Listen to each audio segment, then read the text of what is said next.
क्या आपने किसी डिप्टी सीएम को फरियादी के साथ जमीन पर बैठकर फरियादी की समस्या सुनते हुए देखा है?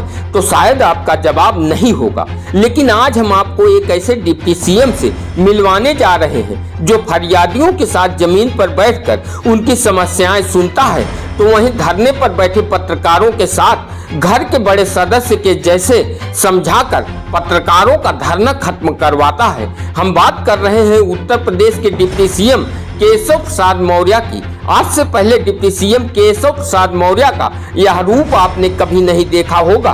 तो चलिए बताते हैं कि आखिर डिप्टी सीएम ने कब और कहां फरियादियों के साथ जमीन में बैठकर उनकी समस्याएं सुनी और धरने पर बैठे पत्रकारों के साथ बैठकर पत्रकारों को मनाया। डिप्टी सीएम केशव प्रसाद मौर्य सिराथू से भले ही विधानसभा का चुनाव हार गए हों, लेकिन आज भी कौशाम्बी के लोगों से उनका प्रेम और जुड़ाव पहले जैसा है। उत्तर प्रदेश के डिप्टी सीएम से जब लोग मुलाकात करते हैं तो उन्हें कभी एहसास नहीं होता कि वह उत्तर प्रदेश के डिप्टी सीएम से मिल रहे हैं। ऐसा लगता है कि जैसे वह अपने परिवार के किसी बड़े सदस्य से मिल रहे हों।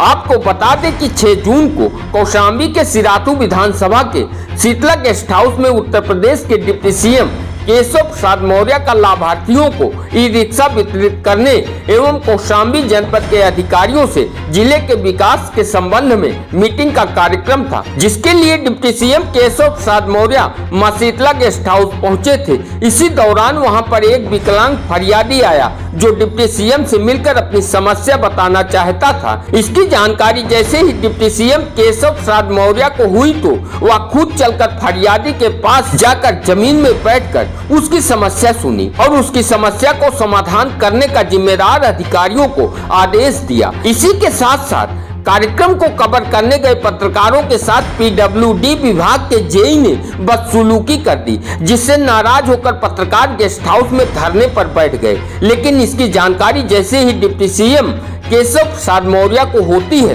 वह तुरंत पत्रकारों के पास जाकर उनके साथ जमीन में बैठकर घर के बड़े सदस्य की तरह पत्रकारों को समझा बुझाकर उनका धरना खत्म करवाया। यदि ऐसे ही नेता हमारे देश में हो जाएं तो जनता की समस्या बहुत हद तक दूर हो जाएगी और देश का सही मायने में विकास होने में देर नहीं लगेगी। आज हम लोग यहाँ पर बैठे, आप पत्रकार कोई मानता, सब परिवार मानते हैं, सही है परिवार है, लेकिन अगर परिवार के बच्चे का अनादर होगा तो वो भी तो नहीं सही ना। कोई जैसे भैया आप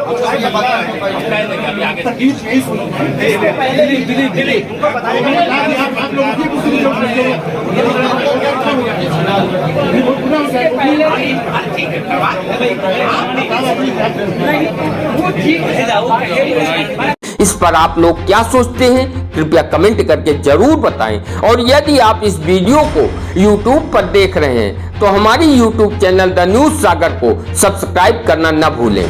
और यदि आप इस वीडियो को Facebook पेज पर देख रहे हैं तो हमारे Facebook पेज द न्यूज सागर को फॉलो करना न भूलें। द न्यूज सागर से सुशील मिश्रा की रिपोर्ट आप तक।